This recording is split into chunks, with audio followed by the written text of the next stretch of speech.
And I see Robin has joined us, and we are just waiting for Josh to rejoin us. When we're back in person, we can get a little kid's playpen going. Yeah, right, exactly. I need a puppy playpen too.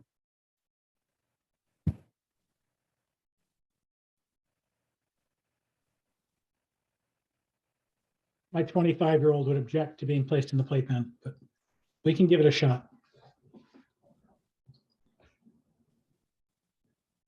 Well, why don't we get started? I know that Josh will be coming back to us shortly.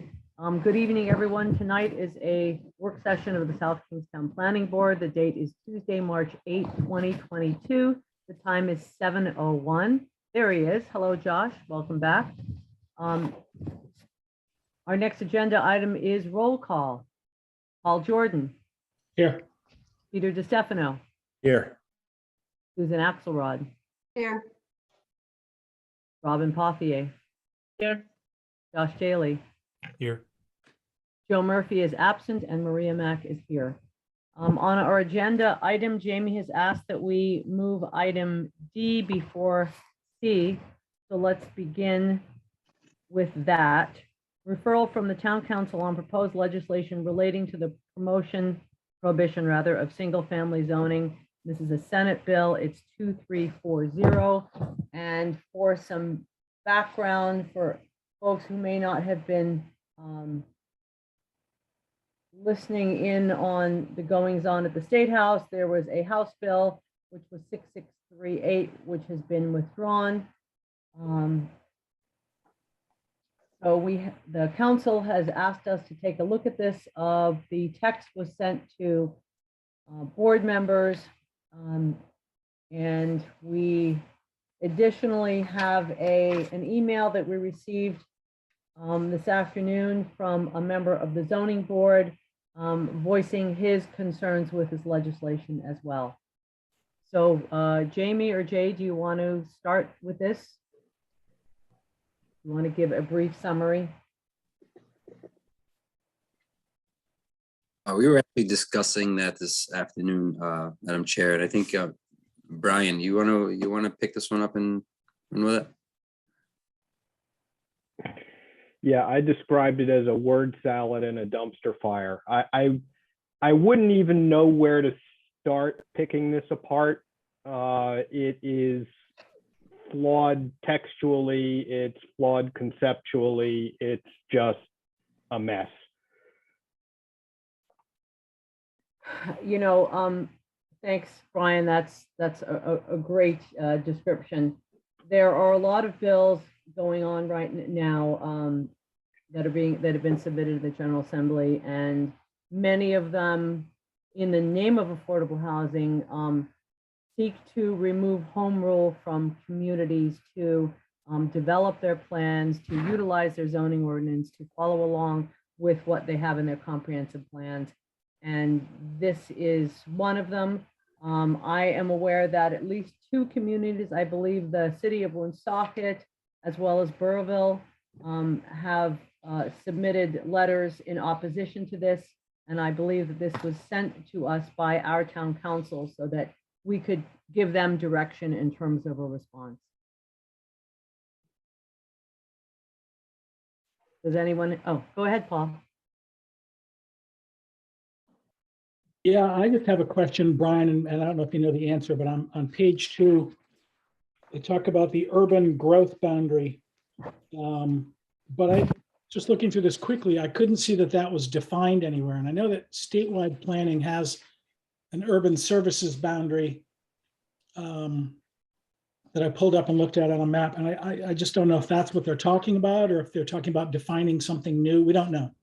And like I said, the flaws in this are many. They basically refer to it without defining it, or by saying that somebody else is defining this somewhere else, Right. which I would consider to be a fatal flaw in a piece of legislation. They can't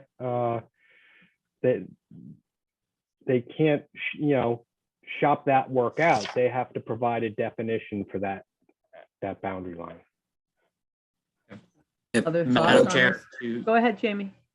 Madam Chair, Jamie Rabbit, Planning Director. To Mr. Jordan's point, there is references in the language to the urban growth areas. There is a map that was prepared by statewide planning. If you look at that map and you compare it to South Kingstown, the areas you're primarily talking about are basically kind of from the hospital through Tower Hill, throughout Peacedale and Main Street, Wakefield and Main Street, up through Peacedale and the Rotary, up 108 to Kingston's Historic District and the URI campus. So that's the primary corridor associated with that urban growth area. But to Brian's point, language wasn't specific to a particular map. It wasn't specific to a particular density target. So it was difficult to follow. And as Jamie alluded to, when statewide planning did land use 2025, they alluded to areas for possible growth centers. That differs from an urban growth boundary, such as 15, 20 years ago was very popular on the West Coast, whereby they established an urban growth boundary that concentrated the growth in a large urban core and decreased density outside that. Certainly South Kingstown has utilized the village model for many years now, which differs quite a bit from a large urban core. And Madam, to Paul, to piggyback on what Paul said, I wonder if it's the urban services boundary that they meant, and it was translated to urban growth boundary. Yeah.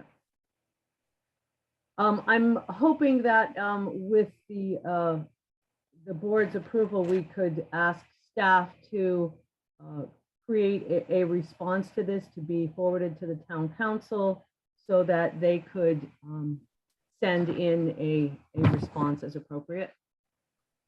But if anyone else has any thoughts, Robin? I have a couple of thoughts. Is one that perhaps because Susan Sosnowski's name's on the bill, that maybe she would like to present to us.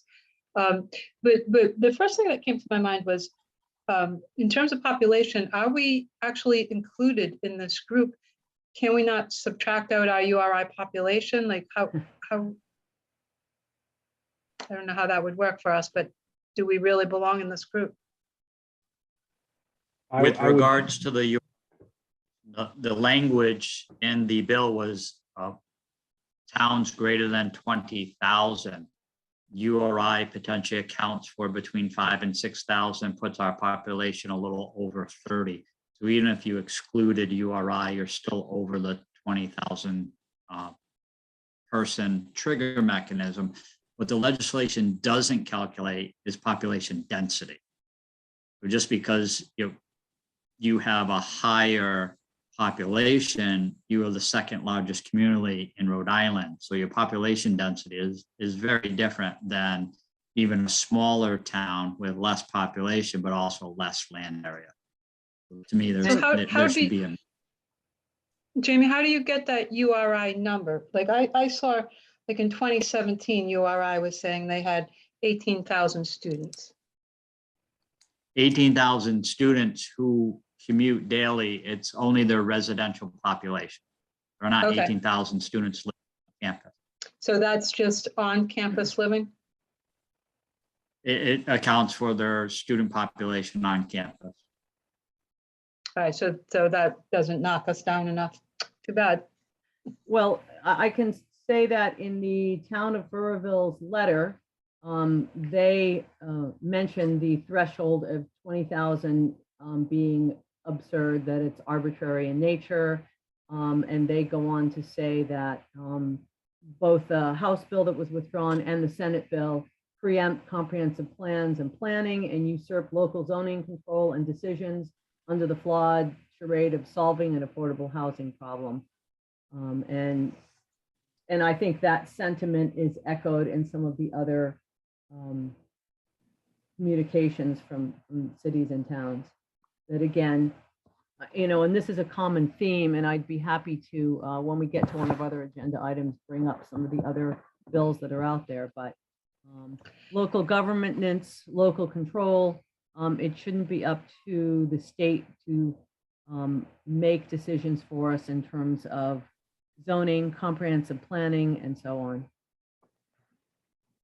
The Go other ahead, Paul. question I have is, if we do address this with our own middle housing or higher density residential zoning, you know, there should be language in there that would exempt us from the state regulation. If we're addressing it locally, Yeah, and you know, a lot of that is up in the air. There is a low and moderate housing commission right now, and they've been talking about the 10%, about comprehensive permits, trying to decide whether some more creative means that allows flexibility for communities could be had with regard to low and moderate housing. So it's a little bit odd that all these bills are coming out before either the Land Use Commission or the Low Mod Commission has even completed their task. Go ahead, To Robin. Maria's Oh, and others, with regards to affordability, just changing the density does not change the market. So if a single family, I mean, we're seeing it now in South Kingstown, where a single family unit is between 500,000 and 600,000, and a duplex unit is 400,000. So that's 800,000 for the real estate on the property and 400,000 aside. 400,000 does not meet the affordability definition as 30% of your income, dedicated to housing under a medium income scenario. So again, the marketplace drives the price point, and it's very different in Burryville than it is in South Kingstown because you are a shoreline community. You're very different than Lincoln or Cumberland or Foster. So again, just changing the density does not necessarily make the new unit being constructed in South Kingstown affordable. May it be more affordable than a single family on that lot, perhaps, but it's not half. It's not even, in essence, a 20% discount. thanks, Jamie. Robin? Another point that the legislation tries to address as a purpose behind it is to reduce automobile traffic. And since I believe most people that live in South Kingstown don't work in South Kingstown, I don't see how that is going to reduce traffic. I don't see how it meets the purpose of the bill. Yes, good point. That we might include in a letter if we're putting together some. Sure. Any other thoughts? We'll try and put a few demographic features associated with South Kingstown to support the language. Does that sound good to everyone? And I'm assuming everyone received the email this afternoon from Thomas Daniels expressing his concerns as well from the perspective of a zoning board member. I didn't actually see that. I apologize. Yeah. Maria, we got that late this afternoon. I had only forwarded that to you. Oh, okay. Would you like me to read it? Please. Okay. As you consider the impact of the above legislation on South Kingstown, please consider my comments as a resident taxpayer and not representing the zoning board of which I am vice chair. Several towns in Rhode Island have opposed this legislation via resolution at this time, notably the city of Warwick and the town of Smithfield for valid reasoning. This legislation mandates changes to the comprehensive community plan and local zoning codes that have historically and traditionally been in the purview of local government. Nowhere in Governor McKee's recent address supporting historical funding for affordable housing did he suggest removing decisions on zoning from local control. He did stress utilization of vacant and blighted properties for funding. The town of South Kingstown has recently undergone a lengthy comprehensive community plan review with considerable public input. This legislation mandates, not proposes, changes to our comprehensive plan on short order. The middle housing mandate mandates basically all forms of multifamily housing on what are traditional single-family lots, with the potential for significant increases in school population, safety and traffic concerns, and environmental issues, especially where there is limited public water and sewer capacity. The legislation supports standards for the conversion of single-family homes into a maximum of 4 dwelling units. One can envision enterprising developers purchasing market rate or below market rate existing single-family dwellings with an eye to conversion in traditional single-family neighborhoods. I find nothing in the proposed legislation that would prevent the units from being rented to students, clearly defeating the purpose of affordable housing. There is little or no regularly scheduled public transportation in our existing single-family neighborhoods, long a significant criteria in citing affordable housing. Recent examples such as Sheridan's small home project in Providence and the Newport Housing Authority efforts are examples of proper planning for affordable housing. South Kingstown is between 30 and 50% of the 10% goal for affordable housing, far better than many Rhode Island communities, and a credit to your board and staff. Among other recommendations, the Rhode Island Board of Realtors supports increased funding, expansion of financial incentives, and more significantly, converting unused commercial space to residential units, all worthy of consideration in South Kingstown. In a statement by the Director of Housing and Economic Policy for United Way of Rhode Island, municipalities should be working to identify where housing can be built in their communities and what they'd like it to look like, creating a vision for housing development that matches the needs of their residents. Following the writer's criticism of local planning boards, nowhere is the mention of state mandated zoning or essentially removing zoning and housing decisions from local control. Single-family home ownership is a large part of the American dream in the development of neighborhoods and communities. This proposed legislation dramatically changes the character of what is largely a residential community, the town of South Kingstown. One can certainly argue that we are not an urban community, but largely a residential community. There are worthy alternatives to the issue of affordable housing, and examples exist of the same goal throughout many communities. This legislation is not an alternative. It is simply bad legislation proposed by lawmakers in urban communities to force 18 communities in Rhode Island to upend its comprehensive community plan and associated zoning regulations. It does not affect 20 other communities. How does that make sense? I urge you to adopt a resolution opposing these bills and encourage the same opposition be communicated to the Rhode Island League of Cities and Towns. I mean, really, 20 years ago, South Kingston was working hard at being a low density residential community, right? We were loving R80, R40. We weren't loving Pawtucket. Right. I have a question maybe about the process and and kind of outcomes here. I kind of watched the General Assembly enough to see some of the word salad bills that come out in the early stages of things, and so I take this all with a considerable grain of salt, in that I think it hasn't taken the time to think through some of these definitions, as Brian was saying, and to really think through how this would be, if at all, how this would be integrated into individual municipalities plans. The thing that's sort of funny, if I look at this a little bit, if I take it with that grain of salt and then look at it a little bit as a big piece of what they're talking about is missing middle housing. And we just spent a long time talking about how, and we've spent a lot of work talking about how to integrate that into our own planning for our town. So to me, there's two things. One is,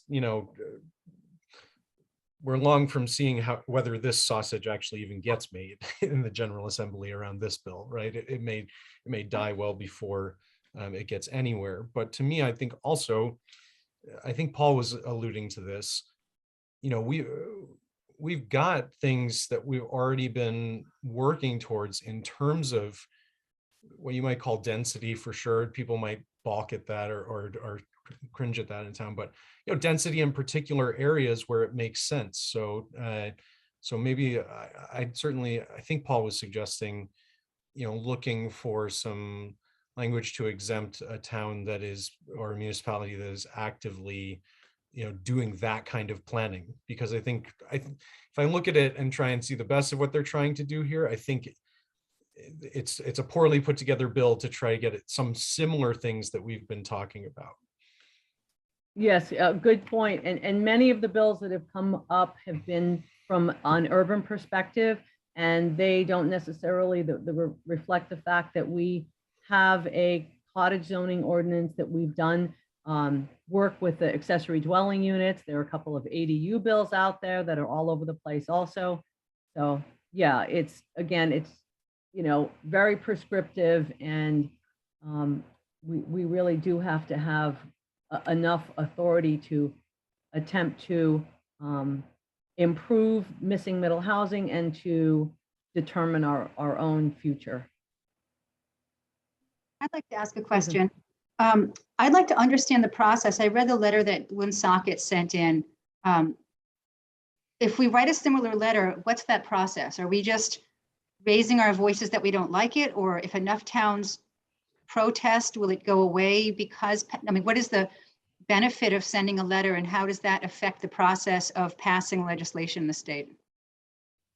I can tell you that adding our voice to other communities, albeit from our particular perspective, is an important one, because if they don't hear from us, then there's no communication from the cities and towns.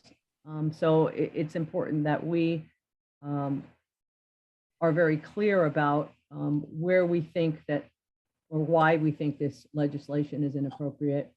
And I hate to say it's the tip of the iceberg, but there are other bits of legislation floating around that would impact us. So you feel that if enough towns raise their hands about this, it will affect legislation? Well, I think it's important for the towns to make their voices heard. I Whether or agree. not this bill becomes modified or is withdrawn, such as the House bill, it's, as Josh said, you never know what's going to happen. Right. But yeah, I think you should reach out to the people that's names at the top of that bill.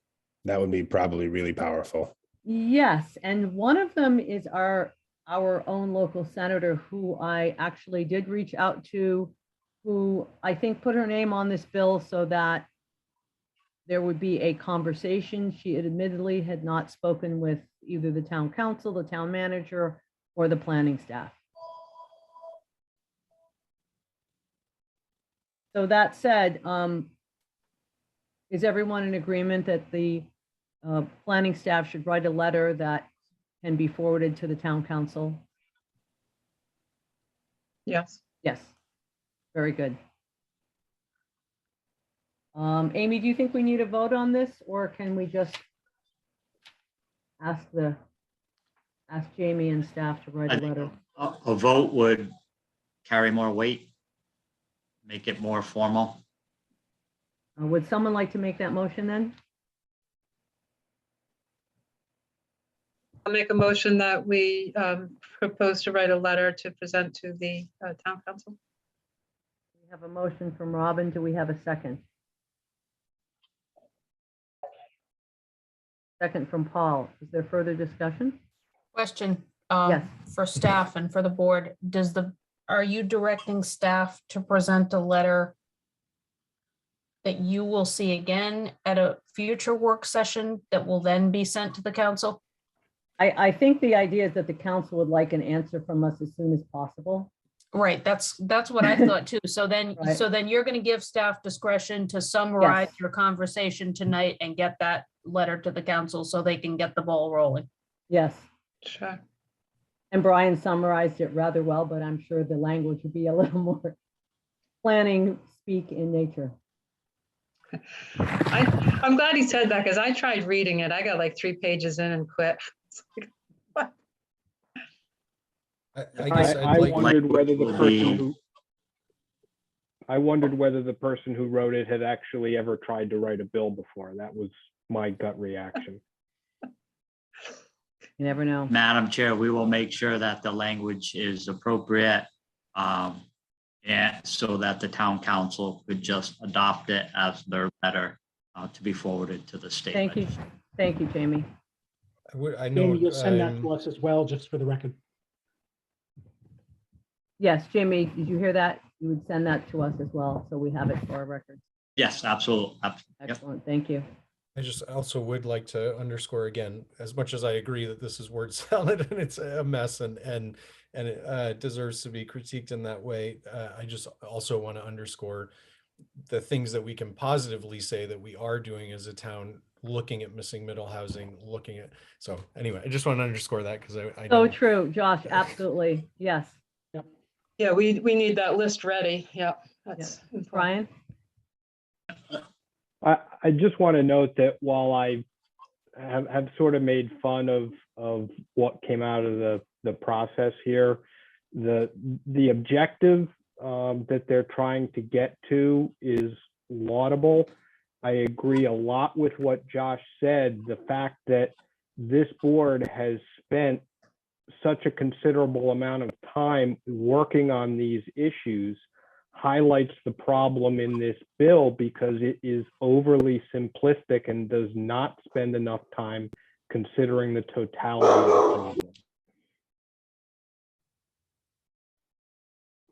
Yes, thank you, Brian. Let's move on then to our next agenda item, which is, Haven't voted. oh, sorry.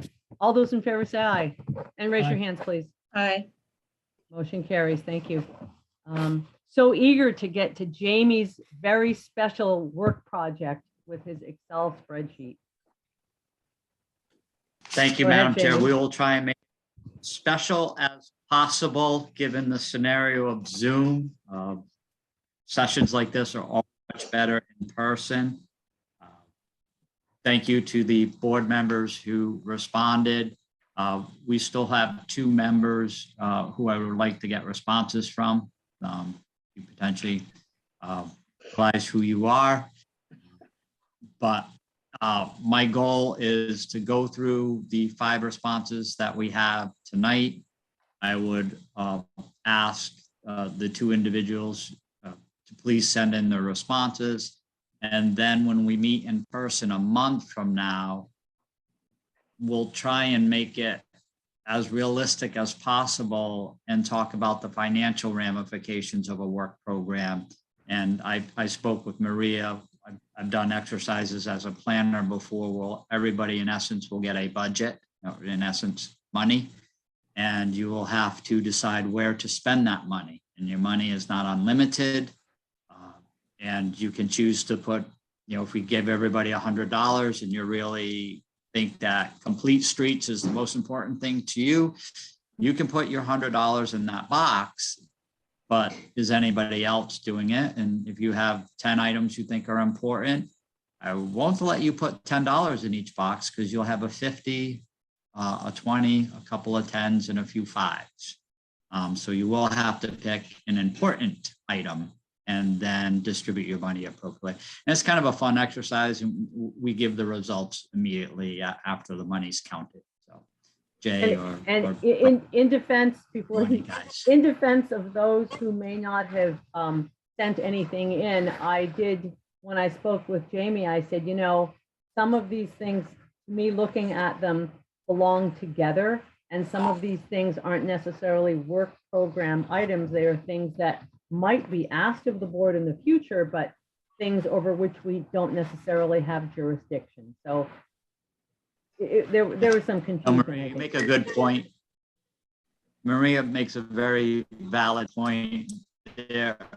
I spoke with a number of the board members either Friday, Monday, or Tuesday regarding some of their, I applaud you for really diving deep into this, some of the anxiety associated with giving a number to something you may not be completely familiar with, something you may feel is the responsibility of another board or commission. But as the planning board and as your staff functioning in the planning department, on occasion we're the catch-all of everything.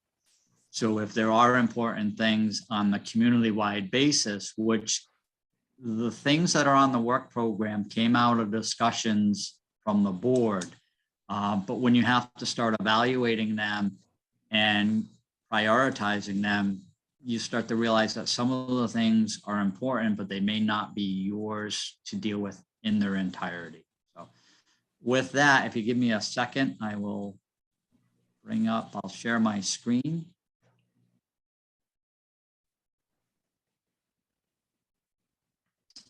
And let me just get that. Can everybody see that? Yes. Is that good for everybody?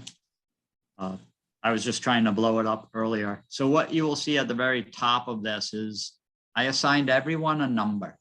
So you don't know who you are in the responses, but I will email out to everyone tomorrow what your number is. So when these become available, you can see where you are and make sure that you're represented.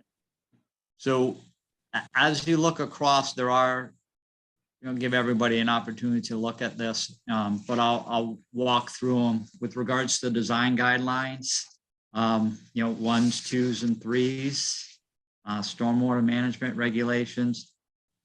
You'll see a couple of 1s, a not sure, and the 0 is a non-response. It's just someone left that blank. So again, stormwater management appears to be important to everyone. Landscape regulations, a 1 and a 2, and then middle of the road for everybody else, which I was somewhat surprised, but people may feel it's being dealt with under design guidelines. Affordable housing legislation, again, that is, do you be proactive and ask for legislative changes? Again, one individual thought that was extremely important, and then it was a lower priority. Farm events on the lower prioritization side. Old Tower Hill. And again, I'm looking forward to the discussion because, study development, potential regulatory changes, someone may say, well, we're kind of doing that under the first item, design guidelines. Subdivision and zoning regulations, a couple of 1s and a few not sure. So I'd like to hear from some of the individuals who may have responded not sure. Integrate information. Again, this is the department's ability to get information out to the public as well as the planning board members, and also look at the searchable aspects of our existing regulations and as those regulations get updated. Conservation subdivisions, kind of riding in the middle of the road. Grow smart, middle to lower end of the road. Public outreach and engagement. Again, one person with a 1 and the other at a middle of the road. Horsley Witten. Just have to move my window over a little bit. Again, 1s and 2s. There's a 5 and 8 there, and perhaps the people who filled out 5 and 8 feel that study is well on its way and in its final phases. So they didn't feel it was a high priority because it's final stages, not its infancy. Tree program, 5s and 3s and a few not sures, and I'll explain what that is as we discuss that tonight. Build out analysis, 1 high priority and the rest kind of middle of the road as an average. Climate and heat island, 2 ends of the spectrum, high priority and then a very low priority. Scenic roadway plan, relatively low prioritization. Complete streets, if we throw the 2 out and the 8 out, we're at the middle of the road there. Main Street, American Rescue Money. Again, people may not be familiar with that program, but 2 high priorities, 2 lower priorities, and 1 right in the middle. So that probably, if you average that, you're at a 4 or 5 there. Greenway master planning, middle of the road. TRC audio tech, again, some not sures, 1 high priority, 1 middle of the road. Board of Education, demographic support, kind of not sure and middle of the road. And Route 10 Route 108, the special management district, looking at more regulatory review and design. Again, that could be coupled with a higher priority of just a general discussion of design guidelines appeared to have a kind of middle of the road priority. If you throw a 10 out and a 2 out, you're at 5, 5, 10. Again, there's some commonality here, and there's a few things that jump out on the priority scale. If we move down to the kind of the prioritization, which is for me a financial issue as well as a labor issue in what we can accomplish with staff that you have and the brain power we have at the board level. Again, those design guidelines appear to be a relatively high priority. A 1.5. Someone made my life interesting today with 1.5s and 2.5s. But again, those are the averages. Stormwater management, a few ones, and then something at the other end of the spectrum. Landscape regulations, very important to one individual, moderately important, and then at the lower end being below a 10. It really didn't make your top 10 list. Farm events, Old Tower Hill, a relatively high priority without the 8. Landscape regulations important to one individual and moderate for the others. Integrating information, that was a lower priority as well. Conservation subdivisions, kind of middle of the road. Grow smart, lower priority. Public engagement, lower priority. Horsley Witten, again, 2s and 4s and a couple middle of the roads. Tree program, lower priority.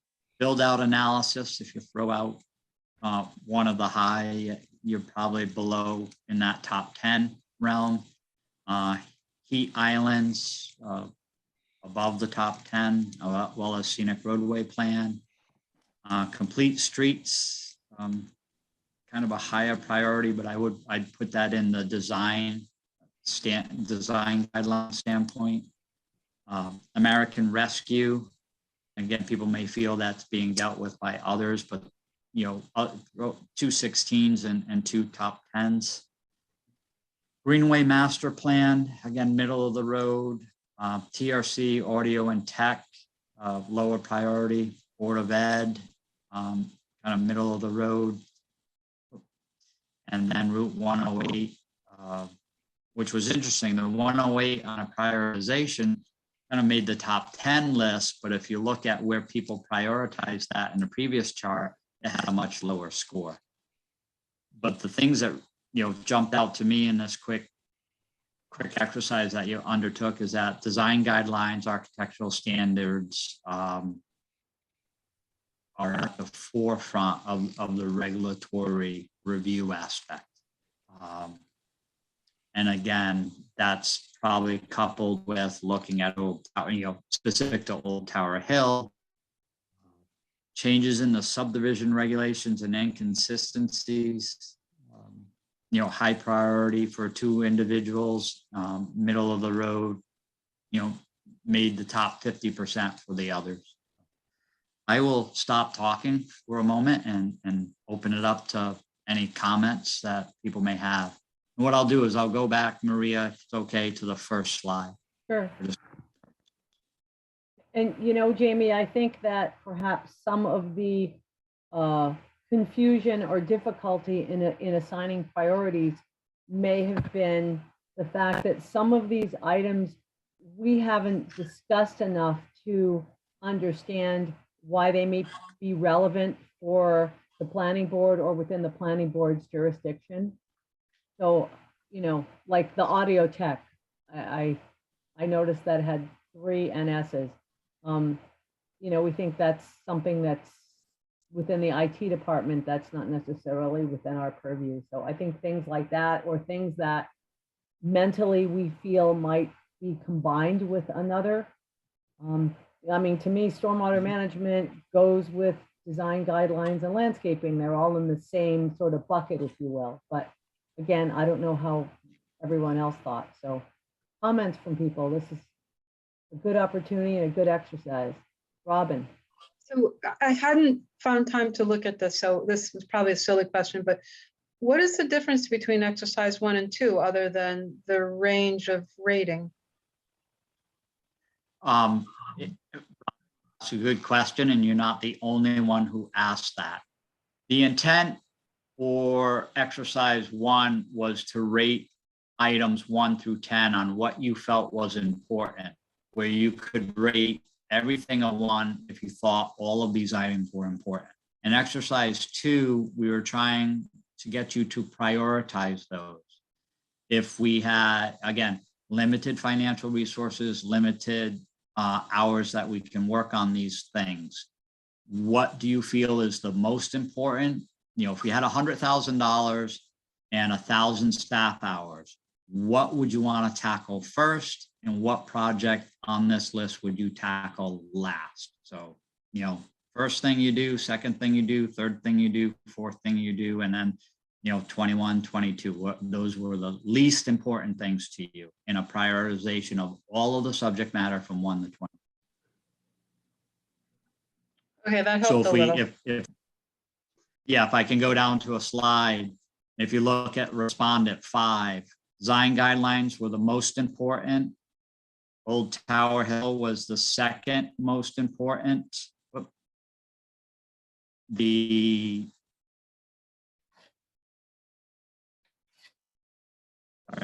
Complete streets. The third most important was complete streets. The fourth was missing middle. The fifth, bouncing around here, Board of Education, demographic support. Sixth was American Rescue and Main Street. So that's how they kind of added their bucket list. Now, how do Thank they you. change in the next slide?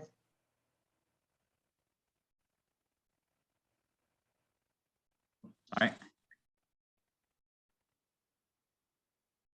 And then again, that person had a lot of 1s and a lot of 2s, but had to make some decisions on what they would work on first or what they would prioritize as a project.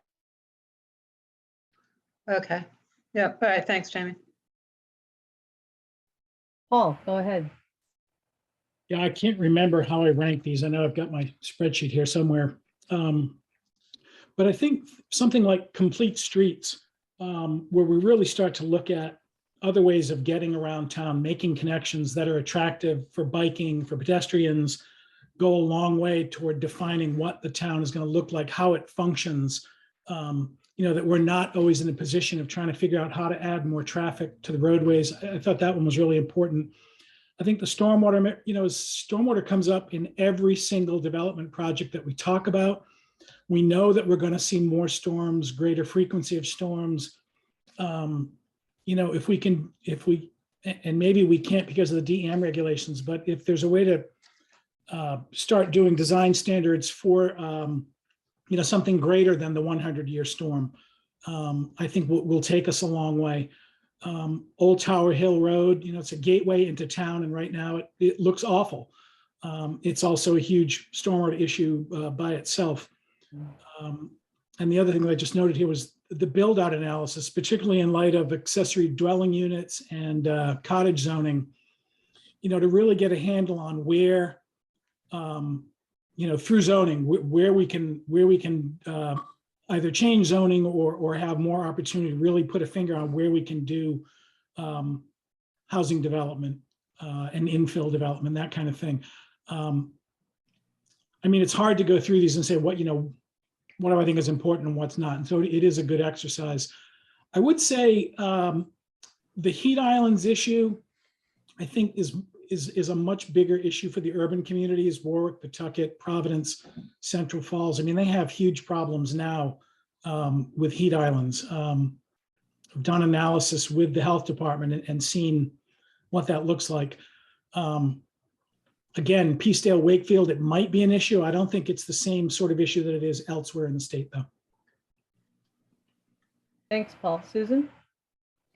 So I had, for about half of these, it has some text about updating regulations and updating ordinances. And I had a hard time valuing how important that is to me without having the old ordinance in front of me to see how I feel about where it stands and how much updating it needs. And I talked to Jamie a little bit this afternoon. If you'd asked me 2 years ago how I felt about farm events, I don't even think I would have known what I was talking about. But then we saw a project which was alarming. And so it ranked higher for me because I'm more intimate with that ordinance and its flaws. So I don't know how to rank our stormwater policy or some of the other ones here. The Greenway Master Plan needs to be updated. Well, I've never even heard of it before. So how can I judge? Maybe it does, but I think without having it in front of us or any experience having worked with it in the last couple of years, half of these I had a really hard time determining, if a scenic roadways needs to be updated or not. I don't know. I don't remember what it says. We haven't really faced any projects where it seemed outdated, but we have for some of these, like the landscape regulations, we've seen, almost every week. And some of those landscape regulations are outdated because we've seen them and we've had them in front of us. So that was where I had some struggle with some of these, is just not understanding how much attention some of these topics actually needed from us. And Paul just mentioned heat islands. I wasn't looking at the heat islands, I was looking at the climate change. So I don't know if they're linked together here, but if they're linked together in Jamie's mind, or if climate change alone could stand, like how people ranked heat islands and climate change, whether that was just looking at heat islands or the whole climate change issue that we're facing here in town. So yeah. So I was a little confused on some of these, and I still don't understand some things like the tree program and what that even is. So yeah, that's all. Thanks, Susan. I know exactly where you're coming from. When I looked at climate change and I saw heat islands, I thought that was a bit odd because climate change isn't limited to heat islands, but heat islands is an outcome of climate change, but as is stormwater. And then I thought to myself, in terms of complete streets, well, we have a committee, the BPAC, which is working on that and has brought forward recommendations to the council. The scenic roadways, there is a committee working on that, albeit slowly, but that sort of is underway. So to me, some of these things weren't topics that would require a major work effort from the planning board. So it's complicated. Other thoughts? Sorry, I have another thought too. I also ranked very high the inconsistencies in our regulations, because it was pretty embarrassing to be called out by the attorney of one of our developers because I didn't understand the inconsistencies within our own regulations. And to find that out in the middle of a planning board meeting was a little egg on my face. And I think if we have inconsistencies in our regulations and they're quick, 2-hour conversations and we can straighten these things out, I think it serves us well to do that, because our inconsistencies seem to always be in favor of the development. And maybe that's not how we want that regulation to read. We've got 2 inconsistencies in the last year that both went in favor of development.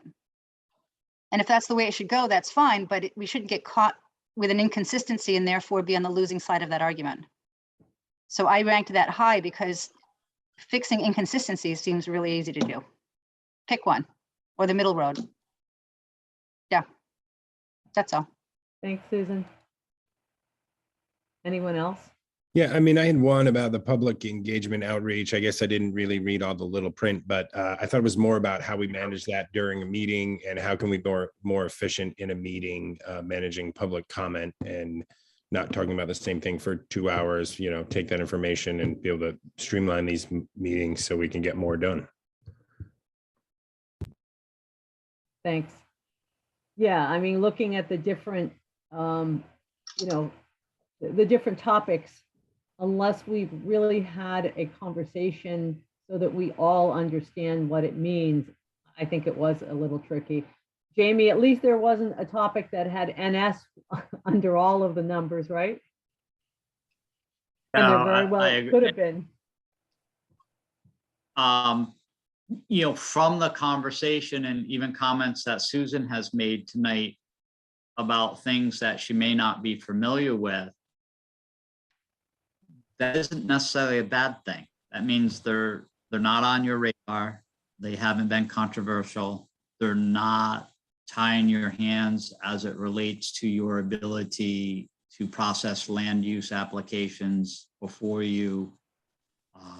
But they're out there, items with regards to complete streets. If the BPAC is not moving forward or needs assistance to move forward, you still have to deal with the regulatory aspect of you have developments coming in and they're designing roads, and the roads have sidewalks, and you have potentially new urban style type development being contemplated, and you need some tools in your toolbox.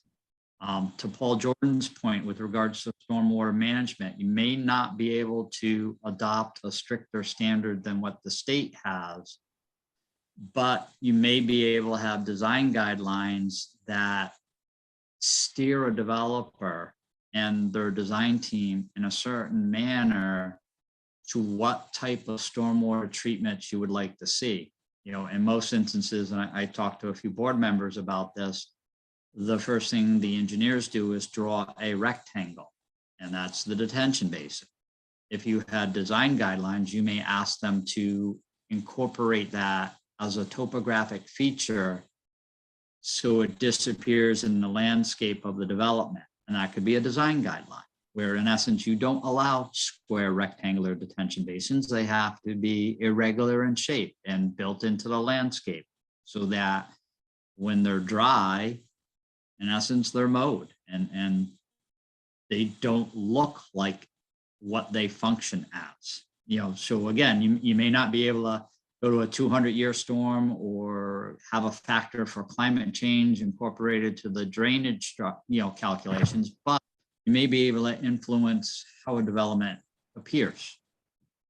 And Paul, we're all around the area, and if I asked you, you could probably think of a few places that have a detention basin that doesn't look like a detention basin. Some of these residential developments are not Walmarts with the big detention basin in the back. They're very different. And to get the developers and their design teams to think a little differently could bold good results for the community over time. Definitely, Jamie. Susan, did you have you just put your hand down. And I just want to make mention of the Greenway. I have a copy of the old Greenway master plan, and I recall during our comprehensive plan review process that we talked about the fact that this could be something that the Conservation Commission could take up, and the fact that as we do more infill and we add density in our quest for the missing middle housing, that we need to be aware of the increased density also means that we need to have things like pocket parks and green space areas, that it shouldn't be just let's put a bunch of dense apartments or what have you in an area that is just completely impervious and forget about all those attributes that are part of a good project. So that was my thought when I saw the greenways on the list. And Maria, going back, that Peter has that Peter made regarding managing public comment, and a few board members said this to me, is there a way to try and structure that public comment in a manner where it's less of a work session and more of a public hearing where the public comments are heard, then the applicant responds, and a way to condense that public comment while still allowing the public to participate.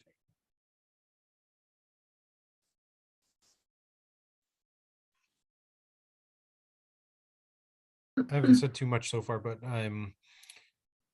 these are really helpful comments from everybody too. Maria, I appreciate your points on where your thinking was on, projects that are better suited or already being worked on by other boards and commissions. And so I sort of put, I think in my mind, that what comes from this Horsley Witten study, this ongoing work about the missing middle, and then how it informs those design guidelines, certainly is up there for me. I do think a lot of things integrate together as well. And I think that the conversation and what we can do to move things forward on Old Tower Hill and some of the other things that we're doing in the village center sort of look at development is to me the stuff that's worthy of most attention and effort. Thanks, Josh. Any other thoughts on this? Can I just add, Sure. getting back to Peter, what you're saying about the public participation, I do agree that they're not as coordinated as a room full of attorneys might be in what they're going to say and who's going to make what point. And maybe that's something Amy might even exercise with our public is maybe helping them tailor who's going to talk about what, and so that they might appear more prepared for our ear. But we certainly don't want to cut them short. I mean, the attorneys go on and on forever, and these poor people sit there all night waiting for a chance to say something. I think it would be really in bad spirit if we somehow made them feel less welcome. If I could Thanks, say something Robin. about that, Robin, Go too. ahead. I think Paul, you were reappointed at the same meeting maybe where I was interviewed to be on the board, and I recall that the town council asked folks about how we would improve public engagement with the planning board. And I think I've seen sort of two, I don't want to say extremes, but two different methods of public engagement that seem to predominate, right? So one is one is the attorneys and who are well prepared for what they need to do to navigate, regulations and other things like that. One is, as you're talking about, Robin, that, folks who come out and show up and may not be, polished or whatever else, but care about their, their neighborhood or the particular project that's being, and then another is sort of the way that we've done the years of village studies and the design charrettes and that sort of stuff. And so if we were to think about that, I mean, I think, are there different ways of thinking about public engagement from those models? There's some things out there. There's, a whole field around what they call participatory budgeting that has a whole model of different ways of public engagement. So that are more, I think we get a lot of these sort of what I would call NIMBYism public engagement, and not always the sort of how can you meaningfully be engaged in the processes that go beyond ideation to, like, it's hard to stick with it. It's hard to stick with. It's why we have, as few members as we have for as big a town as we have. And anyway, that's just a thought. Josh, you raise a good point. When we think about the village master planning process that we have done in the past, things like healthy communities by design, where we had public that was engaged, that were able to look more at the big picture. That was such a positive thing for us, for staff, and for the public, because they weren't just commenting on something that they felt might be a threat in their neighborhood or what have you. It was educational, and it was also real community engagement, because they felt as though A, they were being listened to, and B, their input made a difference in developing these master plans. So I think exercises like that are very important to keep the community engaged, because obviously it is a requirement, and we have to be able to listen to the public and be as non-judgmental as possible, because they have their own perspective. And there have been times where there is local knowledge where somebody has, I remember an example of somebody was adjacent to a project who was a biologist and said, there is a pond where you have a house lot, and it wasn't obvious on the GIS maps. And we went out to the site, and sure enough, it was a forested swamp, and there was a pond there. And their biologist, wetlands person, I don't think had even gone out to the site. So there are times when local knowledge can teach all of us a little something. And I just want to be clear, I'm not saying stifle public comment by any means. What I'm saying is, we've had meetings before where there were a ton of people there, and whether it was Amy or Maria said, this is how we're going to manage this. This is how we're going to move forward. I was at a zoning board meeting for the town of South Kingston where there was a bunch of people on both sides, and the head of the zoning board said, does anyone have a differing opinion than this?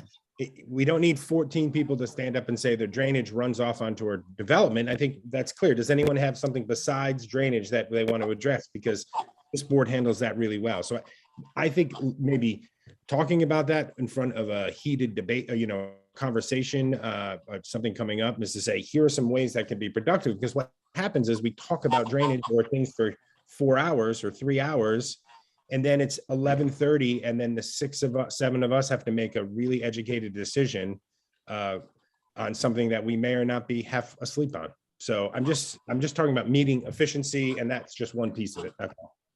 And Peter, I'm actually surprised that under the stormwater management regulations, it wasn't all ones, because we talk about this so often, and I think we feel frustrated that we don't get more help from the state in this regard, that it's, the parameters that they have don't seem to be terribly practical in this day and age, and then we end up with problems after the fact too, and definitely. So Jamie, where do we, go ahead, Paul.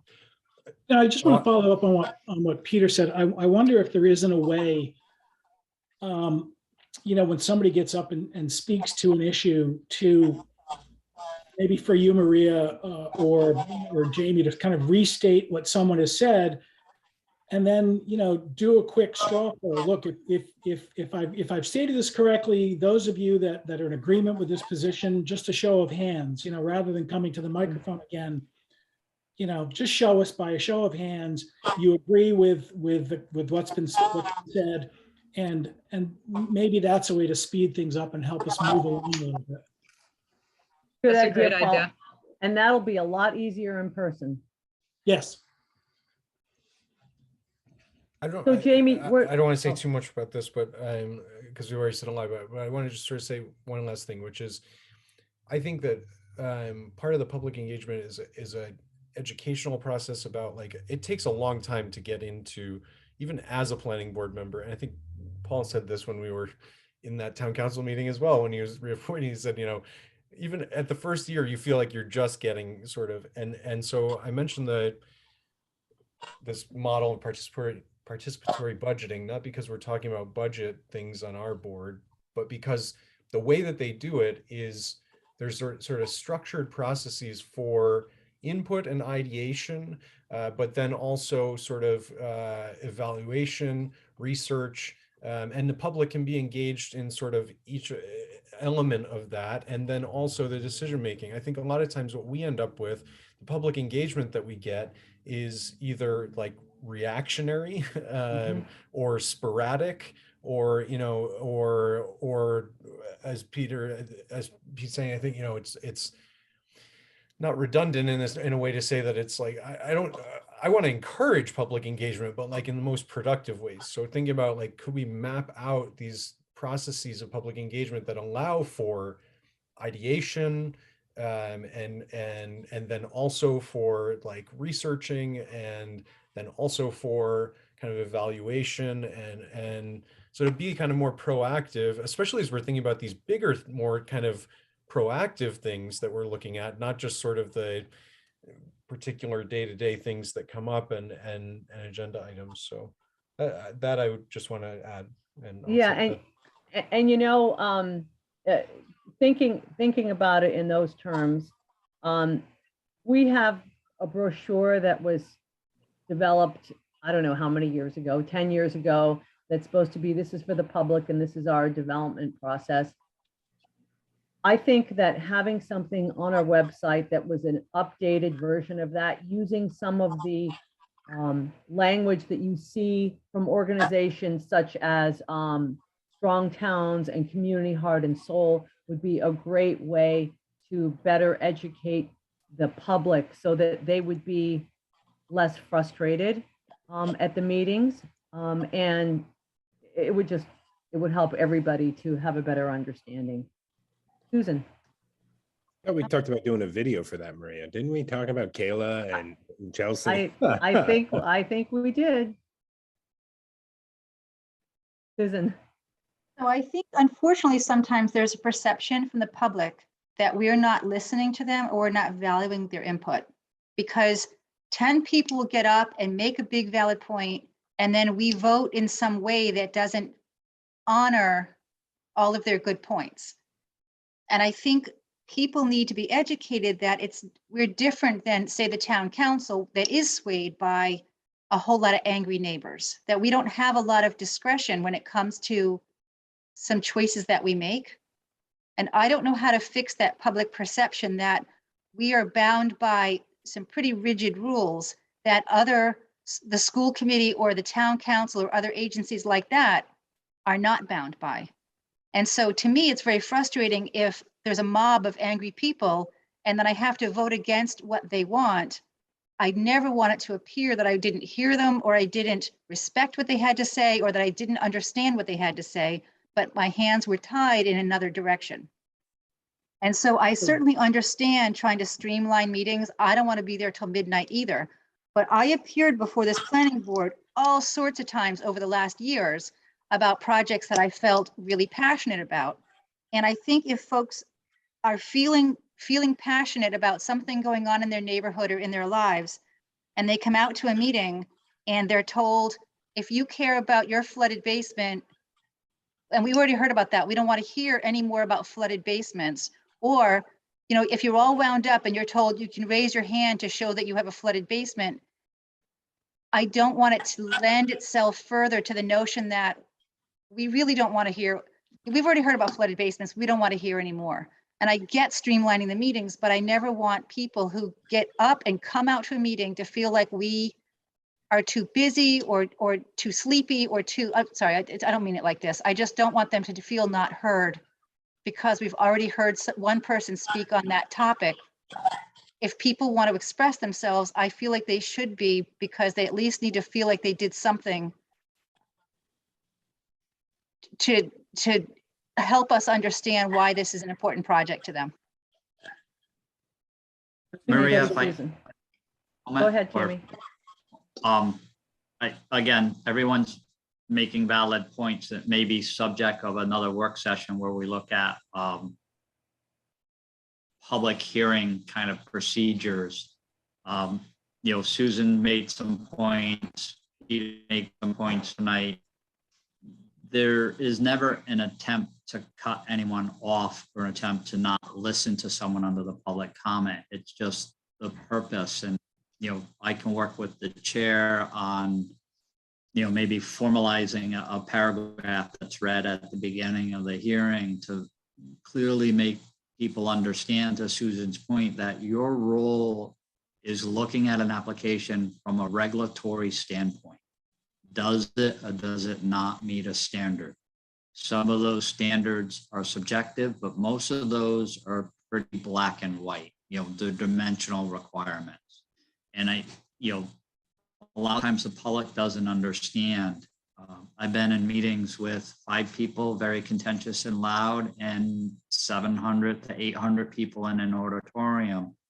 And you haven't had those really big projects where you have 500, 600, 700 people involved.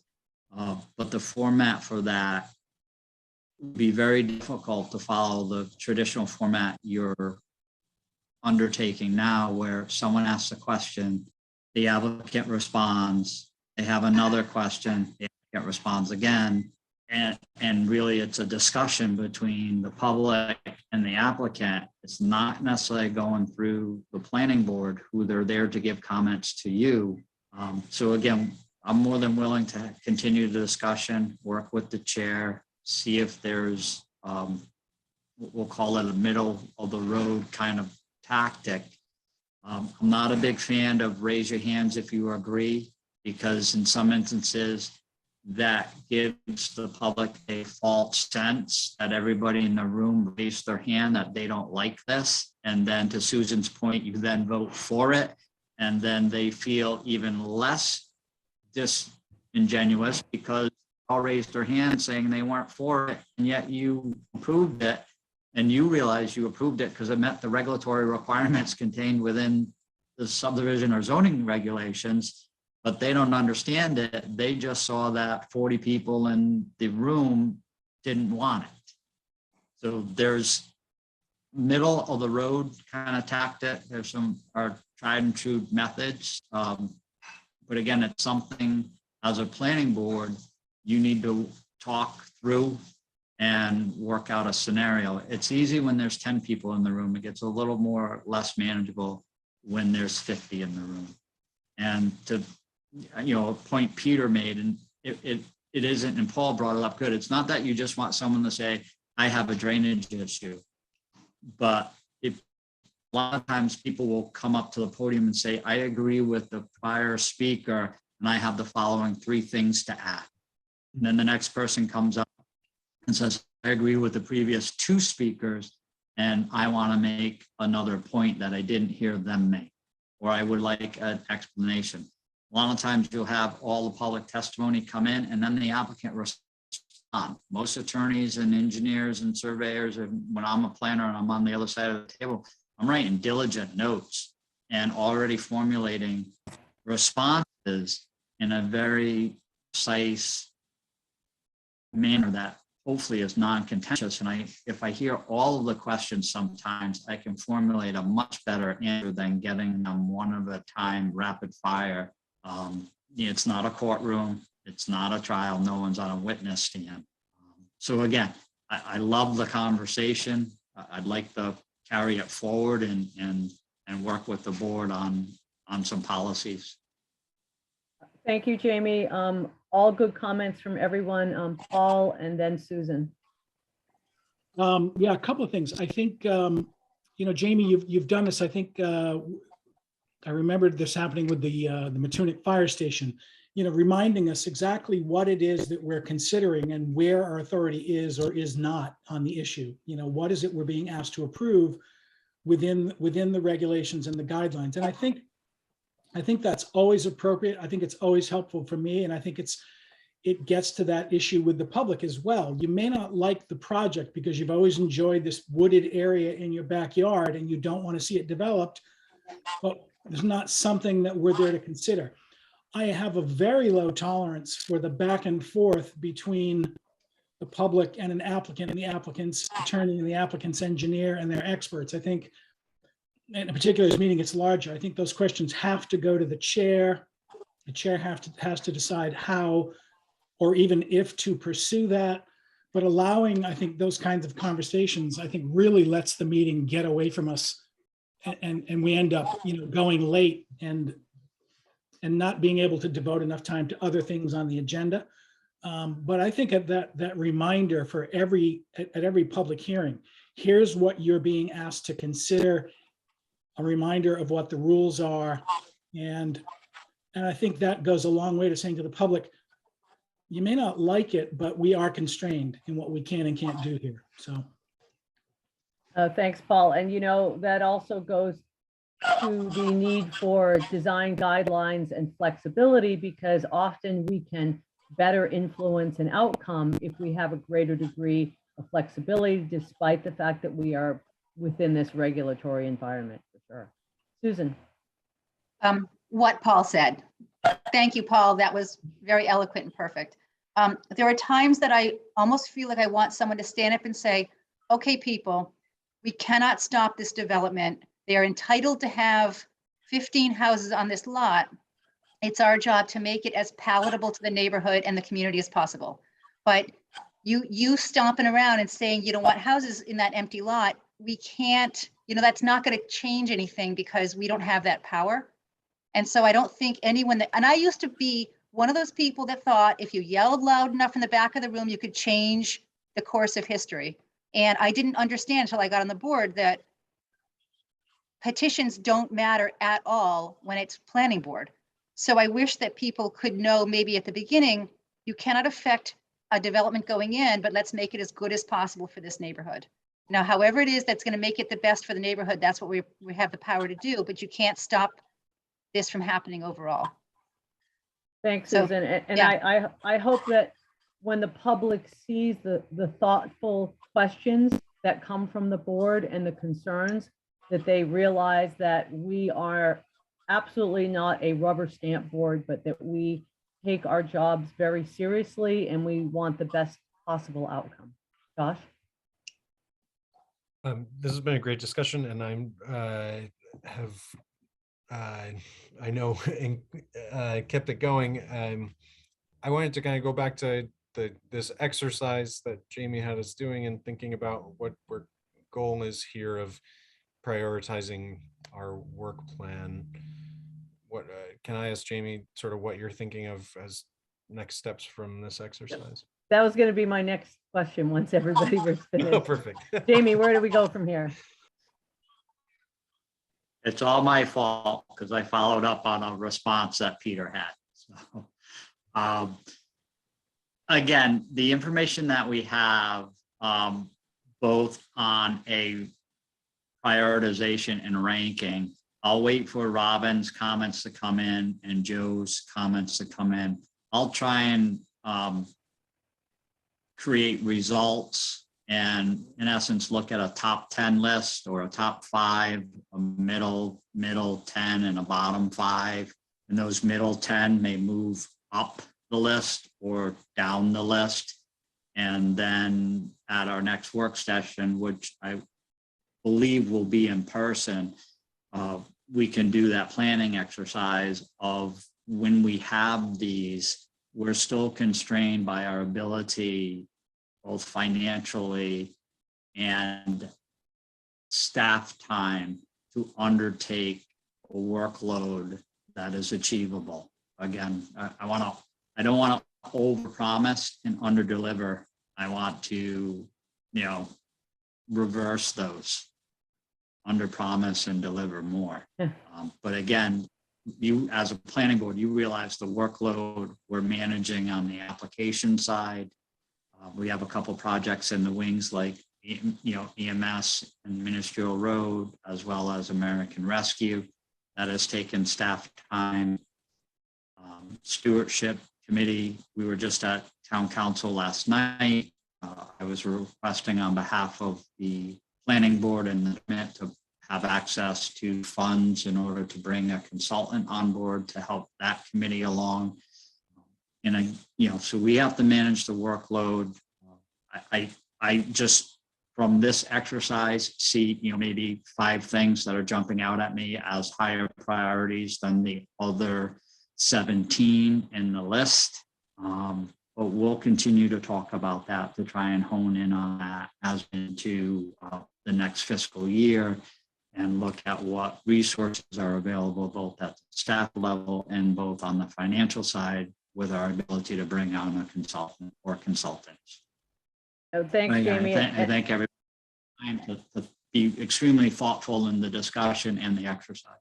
And, I know this was before your time, but we used to develop a work plan similar to what we are now doing, but out of that work plan came an annual action agenda so that from a practical perspective, we could assess what is doable within a certain time period. And of course, things get sabotaged, whether intentionally or not, when we have a work session that turns into something else, and that prevents us from getting work done. But at least we start off with some kind of a plan in place that we think can be achieved within a certain period of time. Susan? So Or- since, Ms. Mack, you could entertain a motion to assign it to legal counsel.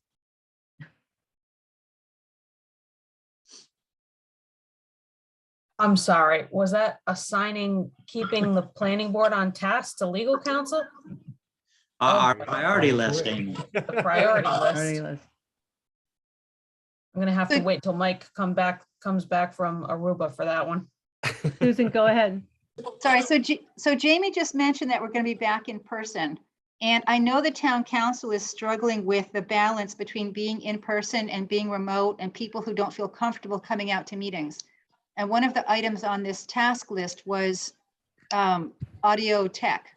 So has there been any progress for the town toward moving into a space so that people can participate remotely, or are we all or nothing here?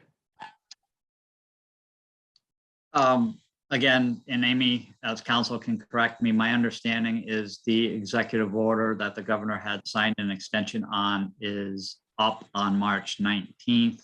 The legislation and law that exists in the state right now requires boards to meet in person, does not allow a hybrid. People can watch remotely, but primarily on the tech side, it's our ability to allow people to watch a meeting much more easily, whether it be a YouTube channel. IT within the town hall is looking at upgrading the facility side of the council chambers as it relates to TVs and cameras and microphones.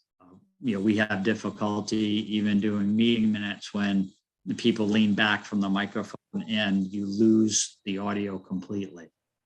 So again, part of that is that out, both just the technical side of recording a meeting, Susan, and taping it and allowing people to watch remotely. We haven't had significant discussions on a hybrid model where someone can watch from Florida or participate from Florida or out of state, or even from their homes in South Kingstown. Thanks.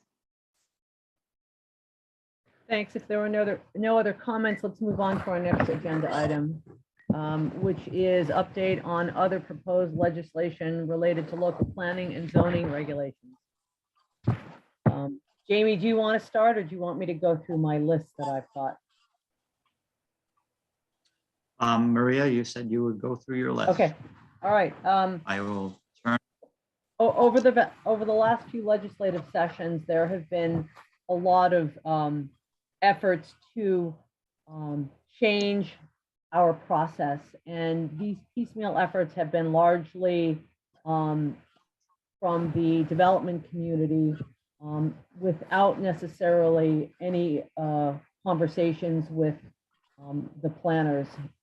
And notably, one of them that just passed the House, which is House Bill 6642, is the quorum bill, and this changes the regulations so that statewide decisions made by planning board members would made by a majority of those present rather than the majority of the membership. And it will also change the quorum requirements for the zoning board from 5 to 4 and allow decisions for special use permits or variances to be made by 3 members instead of 4. There has been some pushback from the planning community on this because of the fact that if there are 3 members coming to a meeting and 2 of those make a decision, not only does it theoretically go somewhat against the democratic process, but it could work either way for an applicant. Something could be approved or something could be denied. If it's denied by 2 members, then it could cost time, and it could cost legal fees and so on. And so that is something that has recently passed the House, and I believe that a Senate bill is forthcoming on that. Timetables are something that were changed in 2017. There is a bill to change some of those things back. Folks that have been on the board for a while may know that things such as certification of a master plan for a major subdivision, and all this burden is of course on staff, went from 60 days to 25 days. Certification for a major master plan decision, and this was a big one for boards and commissions, went from 120 days to 90 days. Preliminary plan certification went from 60 days to 25. Preliminary plan recertification went from 14 days to 10. And then major developments, preliminary plan decisions also went from 120 days to 90. And while we all understand that we have the ability to combine stages of review, I think it's very frustrating for a lot of communities to have their decision timelines shortened. So those are some of the things that planners in the state have been dealing with. And I know Jay has certainly kept up with a lot of this as well. And there is another bill amongst the flurry of housing bills. And as I said before, prior to the Affordable Housing Commission and the Land Use Commission, which I sit on, having finished their task, there are bills kind of left and right that kind of are chipping away at the regulations without thinking about them systematically or comprehensively, and that's a little frustrating.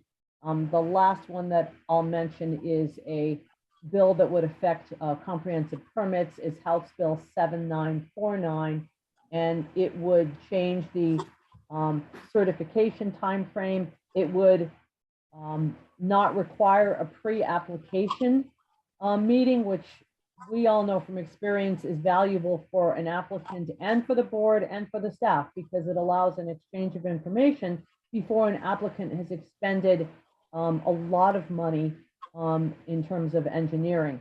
It also would reduce the master plan decision timeframe on comprehensive permits from 120 to 90 days. It would change the certification days as well.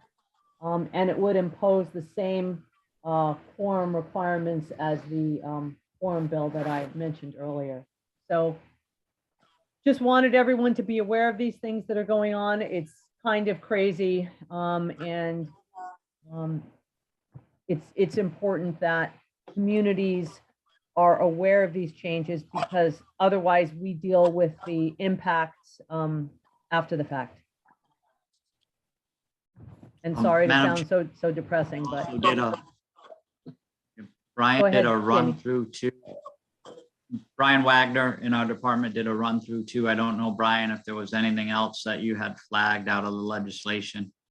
Yeah, thanks, Murray. I was able to cut a bunch of stuff off of my list, so thank you. A couple of things that I think people are going to be interested in. There's a House Bill 7023 regarding Planning Board, Zoning Board, and Historic District Commission training.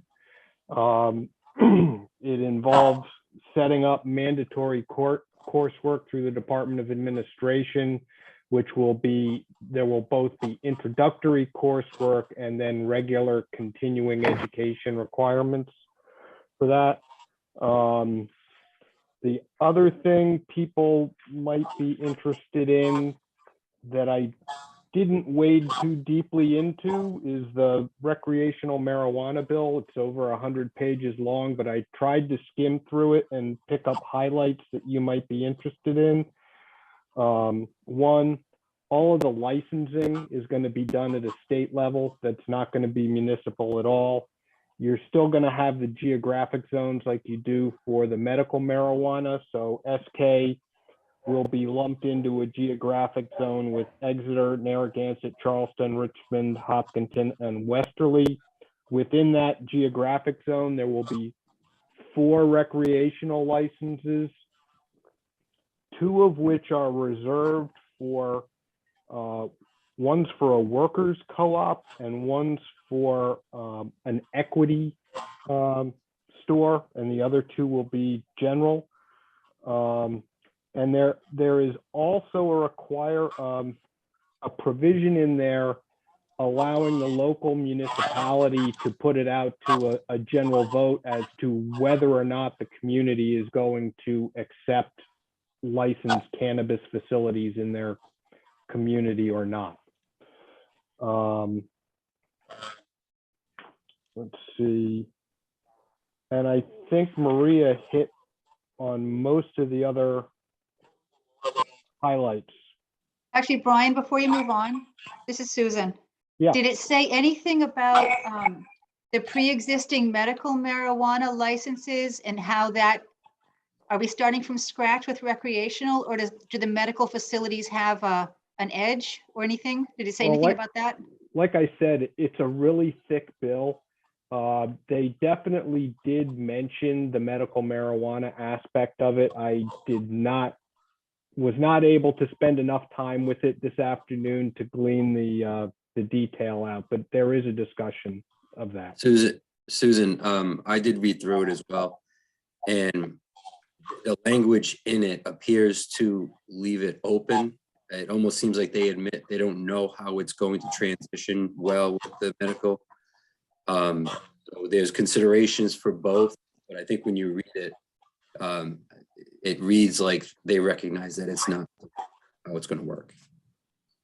But would there still be medical and recreational, or would it? Yes, That's what there it would be both. There would be both licenses. I So, just to offer, Go ahead, Amy. I think the most important, and thanks Brian for that summary, I think the most important thing to know about this is we can't address this simply through zoning. In other words, if this legislation passes as it's written, the council can't simply adopt a zoning ordinance amendment that says we don't want recreational marijuana facilities. Only the voters can say no. And I would expect most councils, it's up to our council, but I would expect most councils throughout the state to put the question out to the voters, and that way the voters in each town can speak. So I also expect, and the council hasn't yet discussed this. The bills were just introduced, was it last week, or the bills were recently introduced. And so our advice to the councils has been, this should be addressed and referred to the planning board as soon as possible, because we should be putting zoning regulations in place with the expectation that the voters are going to approve of the use. And in South Kingstown, I don't think our zoning ordinance distinguishes between medical and non-medical facilities. Some towns do. I don't think ours does. I don't want to get into specifics on any applications pending before this board or any other board, but with respect to licensed medical compassion centers and the ability to transition either to a fully recreational outlet or a hybrid outlet. There are going to be, and like Brian and Jay and most of us, I haven't fully digested that legislation myself, but there are going to be limitations on zoning. In other words, we, the town, will have less authority to regulate and zone recreational cannabis facilities than we would any other use. There's going to be a limitation on how we can enact zoning regulations. There's going to be a limitation on how differently we can treat medical facilities as opposed to recreational facilities. So I think the important high points for our purposes are, decisions will have to be made by the council and the voters, but we should start planning, and I'm sure the council will rely on the planning board to start thinking about how we can amend and potentially tighten up our regs to prepare for recreational facilities coming into town. Amy, real quick, if the members of the public vote it down, we can effectively zone it out of SK. Yeah, I'm sorry. If the voters say no, that's it. Correct.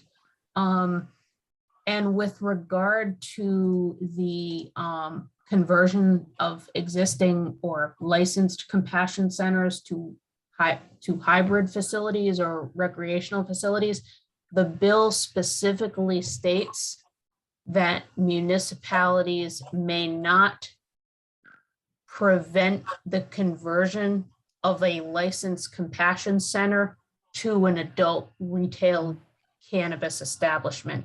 And that language, to me, there's a question of whether requiring them to come back for a new special use permit would be construed as preventing them.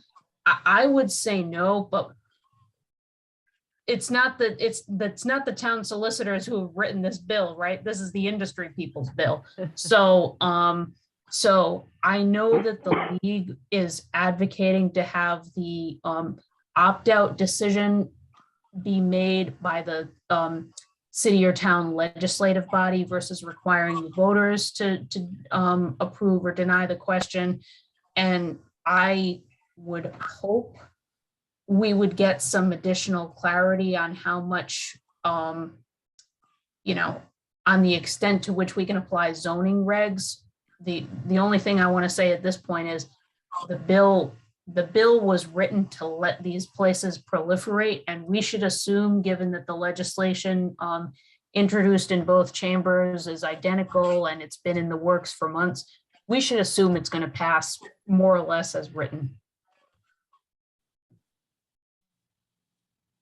Thanks, Amy.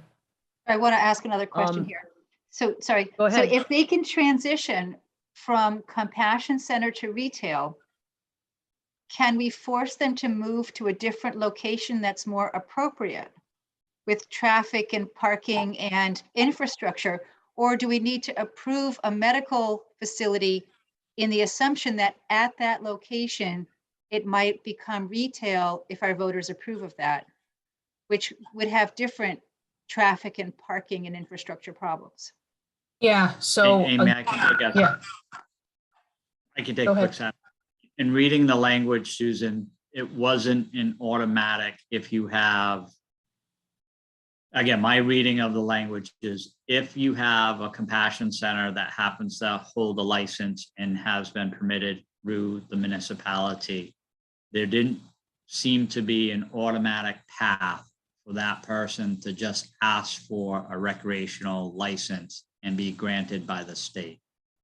What the language alludes to is you can't, to Jay's point earlier, if the town doesn't prohibit them, zoning regulations cannot prohibit them in their entirety in the zoning code. There wasn't anything that I read in the language that says you can't set parameters for a permitting process that they would have to undertake. If you have a site that only has a capacity of X and they apply for a license, my understanding is you would be able to establish regulations to require them to come back in, receive the appropriate permit from the appropriate land use agencies.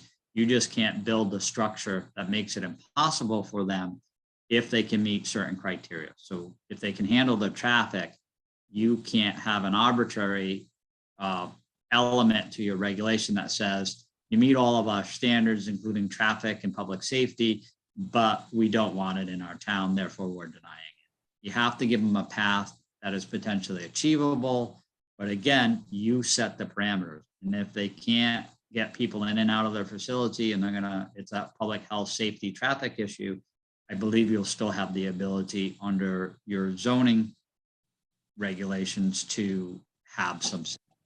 I didn't read it as an automatic. Compassion centers just pay a fee to the state and they become recreational facilities. I did not read the legislation that in that simplistic of a form.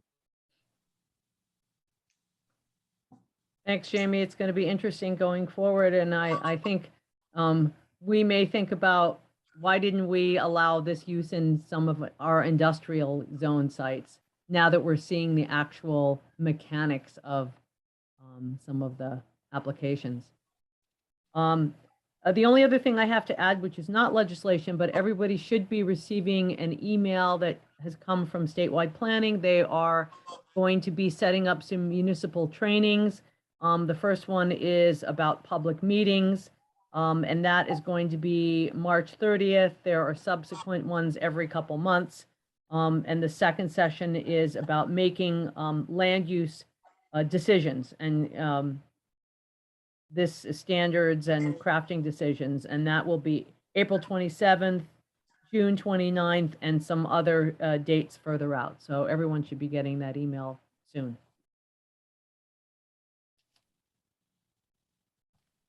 Jamie, do you have anything else on this particular? Not on this, not on the legislation.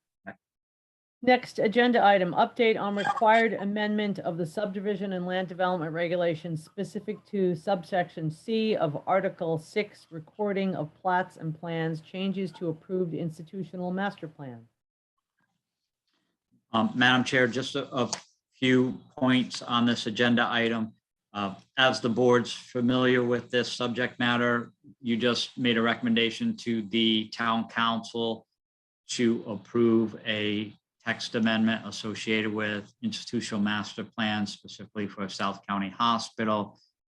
In reviewing some of the aspects in our other regulations with regards to those inconsistencies, we noted there was a section within the subdivision regulations that talks about exemptions from institutional master plans.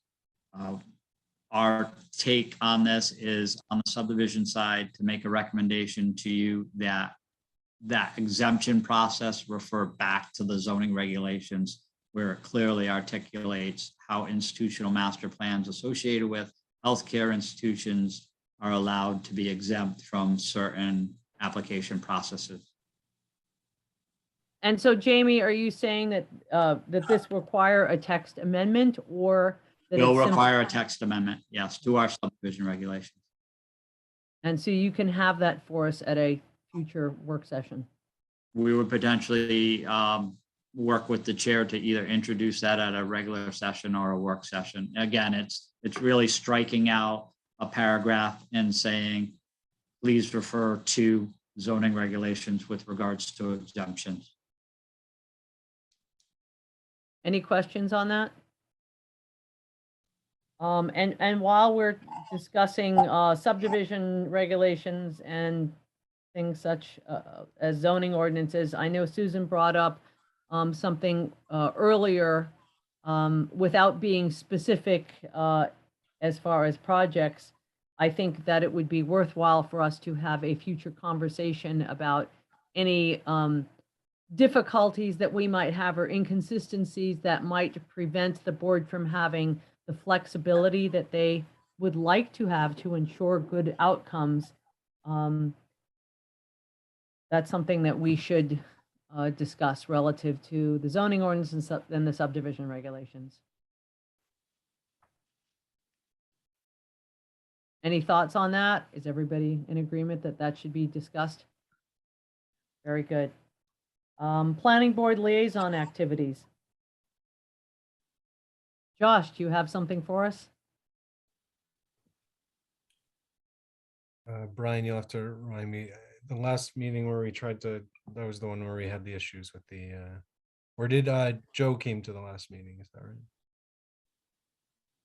right? No, we missed the last meeting because of some technical issues with the Zoom. Right. Sorry. Okay. Lead together. Very good. And it's also worthwhile noting because we implemented ADU regulations. There are some bills out there that are all over the place with regard to ADUs right now in the General Assembly. We have tackled that issue at this point in time, so feeling pretty good about that from our town perspective. The stewardship, the Route 1 Stewardship Committee is chugging along. Jamie has looked into the committee having some help from a consultant in the future to help articulate our thoughts and our notes so that we can end up with a document that is well thought out and understandable. There are a lot of moving parts to this, so something to look forward to in the future. Does anyone have anything else? Jamie, update from planning staff. Again, a follow-up to the statements you just made on Route 1 Stewardship Committee is associated with the budget process. I mentioned it a little bit earlier, but Town Council had a budget hearing, general government side last night. The planning department submitted their budget. We are looking at a proposed increase of approximately $58,000. The bulk of that is associated with increases from the union side and benefit packages, as well as your non-union staff, being myself as your director. There are two other significant items in that from a dollar perspective. We had $10,000 in consulting services. I had proposed to add an additional $20,000 to that for a total of $30,000 in anticipation of bringing on a consultant to assist in the Route 1 stewardship discussion. The other item was a $7,500 line item for clerk base, which was typically not always recognized as a budget item, but came out of our budget annually. And the other thing on the planning board's budget side, I did try to put in educational monies in there this year to allow the planning board members to participate in outside education. I put a small amount, I want to say, I think it was $1,200 this year. That would perhaps not be, my thoughts were, it would give everybody the ability to become a member of Rhode Island American Planning Association.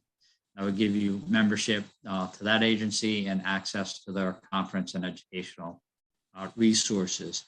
The second is perhaps on a rotating basis of 3 1 year and 4 the next year of potentially attending the annual SNEPA events when they are either in Massachusetts or in close proximity in Connecticut and obviously in Rhode Island based on interest. So again, that's a change from what you've done in the past, but I know we have a lot of dedicated people on the planning board. The more educated you can become, the more dangerous you become. But again, the more comfortable you become as a planning board member. Thanks, Jamie. Much appreciated. And the SNEPA conferences are excellent. Jay has been very involved in helping to organize those. So lots of different topics, and the Rhode Island chapter is coming up, right, this fall? Yeah, right. Will be this fall. Yeah, we're planning, we're gauging the interest of the chapter's membership. So all members from Mass, Rhode Island, and Connecticut as to their likelihood of attending an in-person event. Once we can sift through that, we'll determine if it'll be in person at the Providence Convention Center, at the Convention Center in Providence, or if we'll be back to Zoom for the 3rd year in a row. So stay tuned, but that is scheduled first week in October. Thanks, Jay. I will say if it is Zoom and the budget passes, we can potentially allow everybody who would like to attend. If it's in person, it changes the price point a little bit, and we'll deal with that because there may only be interest from a few members to take 2 days out of your busy schedules and attend in person. Yes, and Grow Smart has a biennial conference, which has been, the date has been changed a couple times, but it's also worthwhile if folks are interested. And there is a much lower rate for planning board members as well for that conference. Let's move on to our last agenda item, update on legal issues. Amy, do you have anything for us?